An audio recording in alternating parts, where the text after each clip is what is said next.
This is Global Study Talks, the podcast of educations.com.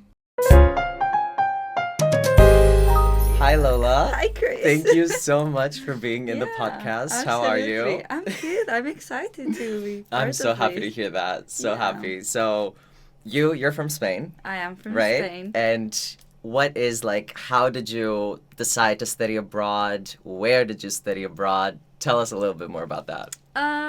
I've been studying abroad twice. So first I went to Norway in an exchange semester or exchange year. And I decided to do that because I felt it was part of my studies to practice English. I did English literature and linguistics, so even if it was not the UK, I thought it would put it into practice and see other teaching systems or education systems in other countries. And then I decided to go study my master's abroad, and I came to Sweden because it was COVID. Everything was locked down in Spain. We had curfew, so Sweden we had a little bit more freedom, and why not? Yeah. That is so nice. So, I mean, you've experienced then 3 different educational systems, I have. right? Have you noticed any big shocks, any big discrepancies? Yeah, well, Sweden and Norway are pretty similar. I would say there's few hours of class and then a lot of work at home, and you manage your time and how much you want to put into it, into your readings and into your projects. And in Spain, we would be in class basically all day, and then lots of homeworks, lots of projects to work in. And then the big change, I would say, was in the exams. Because, Really? yeah, in Spain, I think I studied a month and a half before the exams. Everything was learn it by heart, and then you go to class and write down everything you know.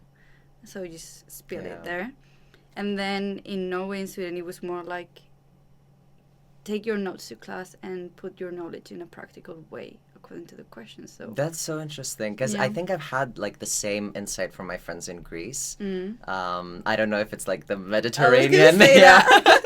Probably because my friends are also they're currently in their exam season. They're doing 5 or 6 different classes in one exam season, and they're cramming everything up for the last month, and it's a lot of studying, whereas me doing my bachelor's in Sweden, it's completely different. We're doing more exam seasons but much less classes at the same time, different ways we do exams. So it's really interesting to observe that difference throughout the world, and especially considering that we're from Europe, right? So these are different educational systems in Europe, and yet they can still be so different, right? And I prefer it in Sweden and in Norway way more. Yeah, than it was in I Spain. agree. Yeah.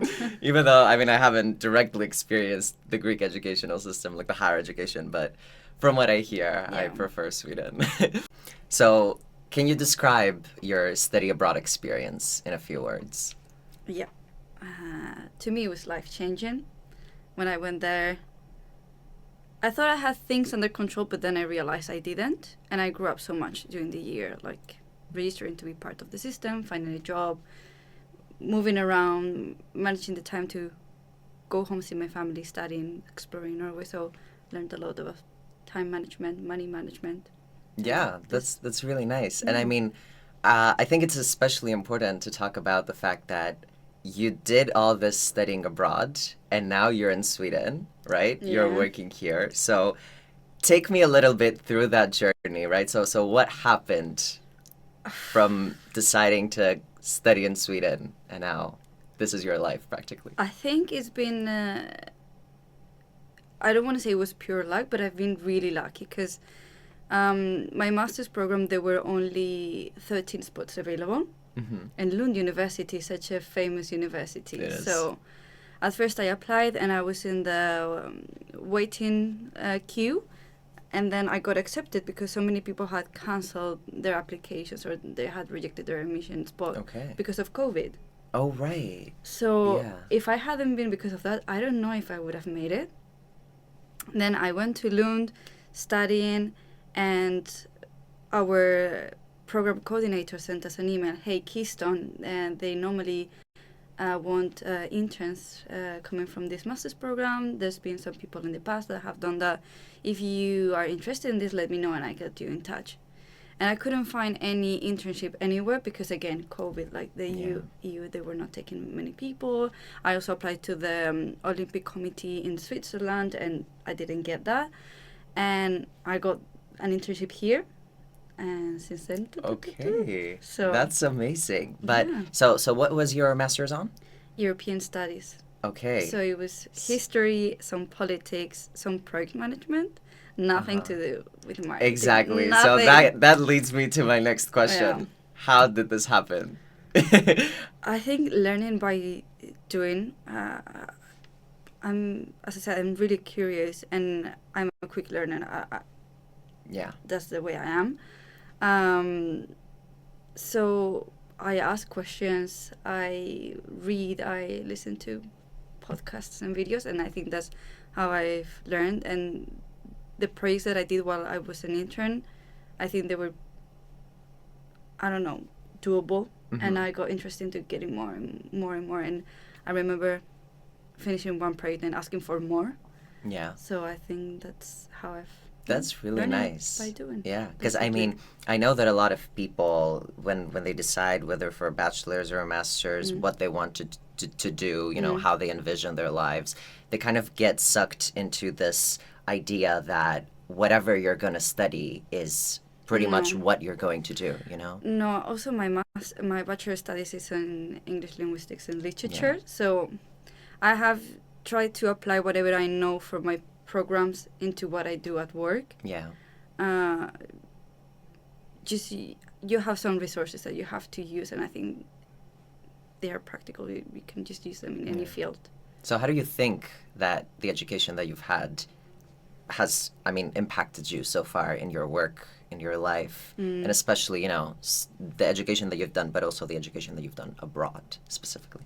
I think my education in terms of my bachelor's, it helped me to improve my English grammatically as well. I had to learn how to read really fast because we had to read many novels a month, like 2 or 3. Wow. So I think that's why I'm quick and try to understand things quickly. Yeah. And abroad, just trying different things. Also, I didn't know anyone in my class when I was abroad, so that helped me to raise my hand and ask questions and participate in class, something that I wouldn't do in Spain. Yeah. Because I didn't feel really confident. So I think that it helped me getting out of the shell and just ask those questions that I've been asking at work afterwards. That is so interesting. Yeah, it's actually like, it's a shock how much like impact these small things can have, you know? And it's things that you don't really notice because when you decide to go abroad, you're like, oh, like I want cultural exchange and meet new people and all these things. But like such simple things as just being a bit more confident and open to ask questions. Exactly. Makes such a huge and difference. I don't know if it happens for you, but when I speak in English, I have a bit of a different personality. Yes, 100%. So I think many people experience this, but Yeah. in Spanish I'm some way, and in English I'm going to say a bit more professional because I've learned the professional world in this language and also the academic language. But in Spanish, I'm funnier, I guess. I don't know. No, I testament to this. Like, you are definitely very funny in English as well. Come on. So you don't have to worry about that. Okay.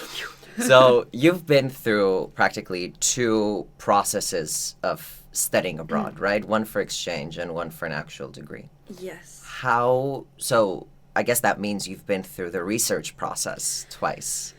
Yeah, but both times they were really different. Yeah. Because in my bachelor's, it was an Erasmus exchange. So basically, the school, they do everything for you. My university, they were like, these are the credits you need to do, and these are the subjects you have to do that are compulsory, and then the rest you will decide when you're back. So like, okay, I go and I do this.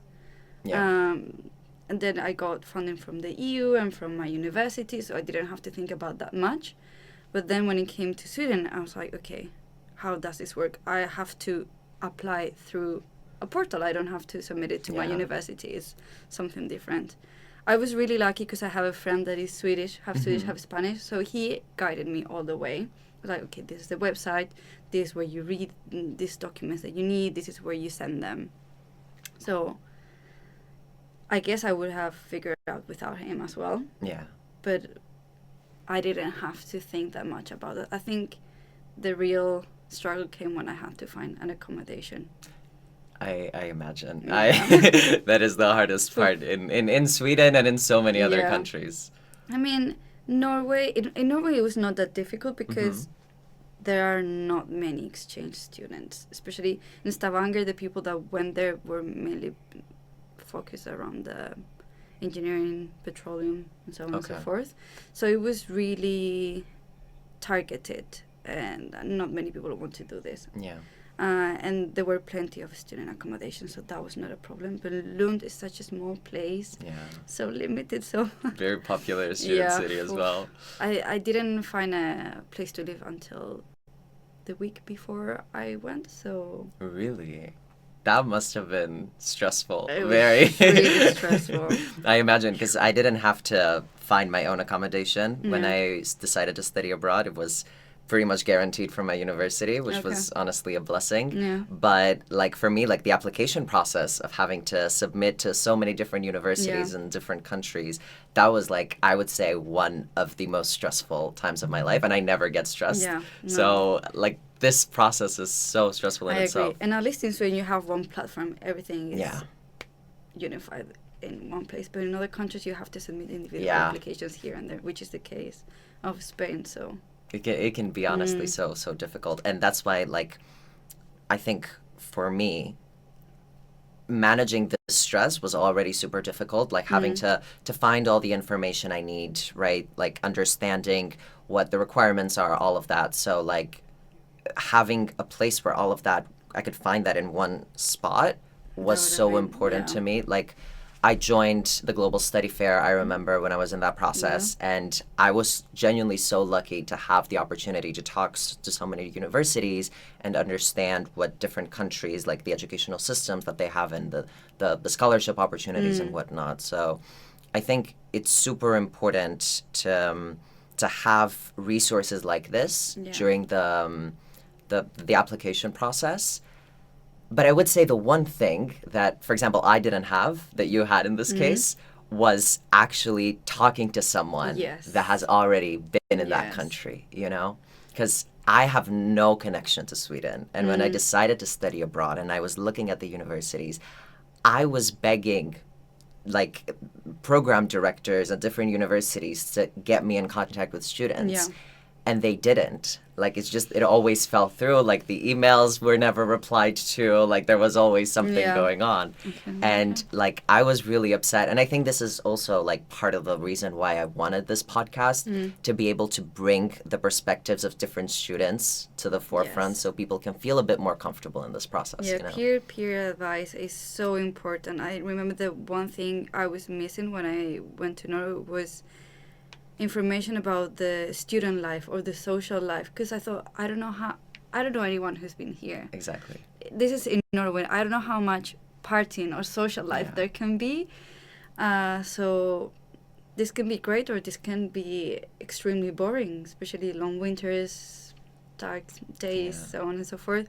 I was really lucky because I think my cohort was super fun and we did a lot of activities, but it could have been the complete opposite and I would have never. Yeah, I think that's the magic of deciding to study abroad. You really don't know what to expect, but I think it's always a rewarding experience at the end, right? I mean, the fact that you can always go back home. Yeah. But if you never try, you never know. Exactly. There's always home, of course. Yeah. Would you say that you consider Sweden your home now a bit more? That's a difficult question. I don't know what to say. It feels strange because I lived 2 years in Lund and I've been 2 years in Stockholm.